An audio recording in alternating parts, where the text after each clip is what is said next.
My name is Dr. Gor Goody.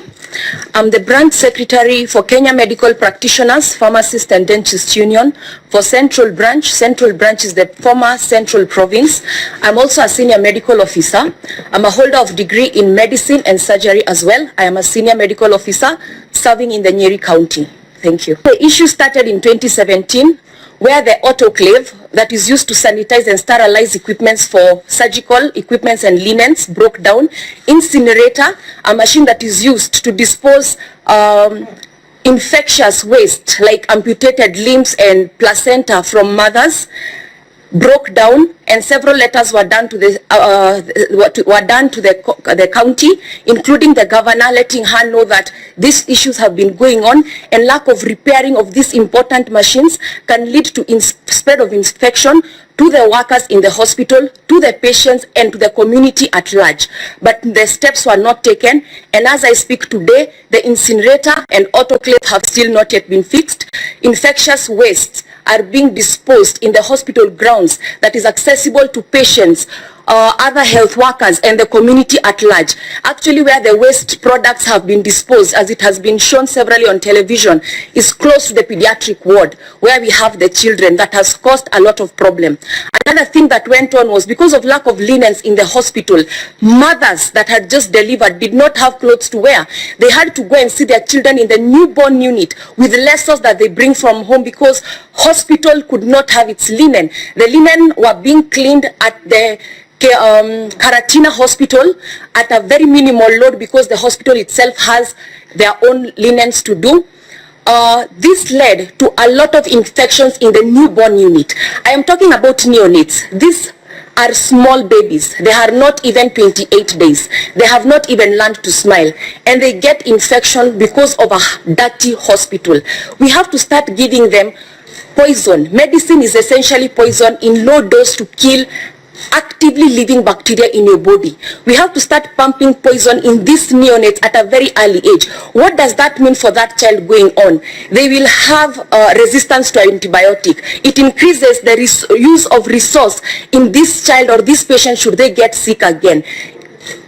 The deplorable hospital condition does not just affect the people who are in, it affects Wanjiko in general, because at the end of the day, the government hospitals are what is accessible to the public. As if that is not enough, the dispensary in the clinic in the county was shut down, meaning that we do not, as we speak in Kirinyaga right now, there is grave lacking of promotive and preventive health, meaning that vaccination, advice on non-communicable diseases like diabetes and hypertension that is prevalent in central region cannot be done. What does that also mean? That the hospitals like Kirinyaga level 5 is overburdened with those kind of services, and therefore they cannot do what a level 5 should do, that is palliative and curative health. That has led to many patients being overburdened in Nyeri County. I work in that county. 50% of my patients in the ward are from Kirinyaga County. As if that was not enough, all the other unions, after realizing that letters being done from the county health committees and even the former CEC, Dr. Agnes, all the communication about the dilapidation of the hospital was ignored, and all these letters were delivered to the governor's office. After the county officers failed, the unions had to come in for the welfare of their doctors and their other health workers. What happened? On the 13th of May, we did a presser and we requested the governor to make sure that the hospital is up to date, because the casual laborers that were trained and specialized in managing human waste, hospital waste segregation and management, handling of patients from casualty to the wards, from theater to the wards, were fired, which made the entire deplorable condition even worse, because the casuals that were hired after that were untrained. meaning that they do not know the proper ablution methods, they do not know how to do waste segregation and management. That further worsened the condition of the hospital. Patients started sleeping on just Macintoshes. The wards were so dirty, and 3 health workers contracted hepatitis B and C.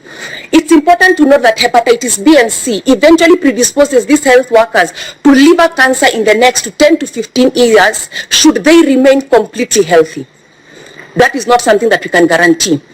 Other living facilities in the hospital that is given to the health workers is riddled with asbestos. Asbestos is the single most agent causing mesothelioma. That is an aggressive lung cancer. That goes against the Occupational Safety and Health Act. Our workers, not only are their lives in danger, but as we speak now, they have been fired for over 1 year. And I'd like to note that they were fired even before the strike was deemed illegal and unprotected. The reason why health workers in Kirinyaga had to go on strike is because we exhaustively searched for everything that we could possibly do to negotiate this crisis in the county, but we could not get any communication from the governor's office. As we followed up from 2017 to 2019, we kept getting answers that there is no money to upgrade the health facilities and all those things. To mitigate that, we went to the county assembly on the 2nd of July. We swore an oath and we made our case, where we were assured by the chairman of the finance committee that 1.5 billion shillings was allocated to health to mitigate this exact crisis that has happened. That's when we realized that we are lacking goodwill from the CEO of the county in order to mitigate this crisis. That is the genesis of our strike. And as I speak right now, all the issues we went on strike for, lack of proper equipments, human resource, the doctor-patient ratio in Kirinyaga is 1 to 30,000. We only have 6-7 consultants, that is one of each. WHO recommends one doctor to 1,000 patients. You can see that one doctor in that county is working for over 30 doctors, and still salaries don't come on time. They have not been promoted in 10 years. They are not taken for postgraduate studies, that is specialized studies. In Kirinyaga, we get a lot of patients with head injury. We have doctors who applied to go and do neurosurgery, but they were denied. No specialization is happening. 3 doctors went to school to pursue their postgraduate studies, but they were unprocedurally fired. We wrote letters asking the county why they were fired. We never received back any communication. And I'd like the Honorable Committee to note that since 2017, all the communications that we have done through the union, none of them have been answered. Even the dispute, the labor dispute that we registered with the Ministry of Labor was not responded to by the county of Kirinyaga. So as I speak right now, I have never had a chance to sit down with the CEO of Kirinyaga County and discuss health matters at all. Even when we had informal meetings, we used to be stood up. So I can say openly that in health, we need to feel leadership, because health is not a matter of joke. When a patient dies, we cannot recover that. And when the specialists in your county, the people whom you have hired to take care of your health, tell you that indeed people are dying after surgery because the linens we are using on them have blood from other patients because the autoclave is not working, the governor should take it seriously. When we say that the hospital kitchen is dirty, the drainage is terrible and is causing hospital-acquired infection, the governor should take it seriously.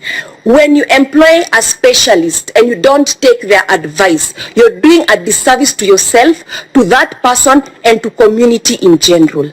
Thank you.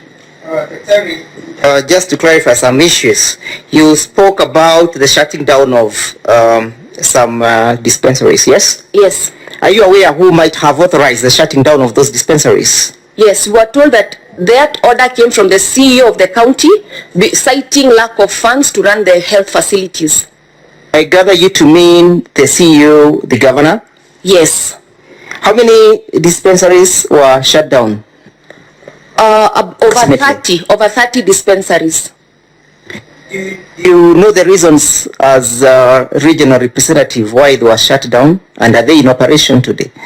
They are not in operation. We even have a letter from the public health officer in Kirinyaga who did a letter to the governor telling the governor that the dispensaries are dilapidated, the grass is at the level of the hip, that is where pests like snakes are roaming around in the hospital. For example, Kedembe Hospital, we have incidences of snakes entering the theater. When the doctor wants to operate, first you have to be a snake wrangler so that you can finally take care of your patient. Daktari, you spoke about the issues of the casual workers who were fired, yes? Yes. What time were they fired? Before the strike or after this, during the subsistence of the strike? During the subsistence of the strike. Had the strike been declared illegal by the Labor and Relations Court? No. Could you be knowing whether the governor was involved in the firing of the said casual workers? Yes. Yes, and there's even a public statement to the same effect. Who made the public statement? The governor of Kirinyaga. You speak to the issues of the surrounding environment relating to the situation in which your doctors work in, yes? Yes. And you allege that, or you state that there are some asbestos roofing. Yes. Which hospitals are roofed with the asbestos? The Kirinyaga Hospital and the houses. The Kiregoya Hospital. Kiregoya Hospital and the houses within the hospital that houses the health workers. Has your union made any attempts to have that issue looked into or rectified? Several times, especially after the arrival of the Cuban doctors, we realized that the Kenyan doctors have horrible housing. We tried to address it, but we could not get back any communication. You speak in your statement at paragraph 8, you speak about reinstated 77 health workers, yes? Yes. When were they reinstated and who ordered or authorized their reinstatement?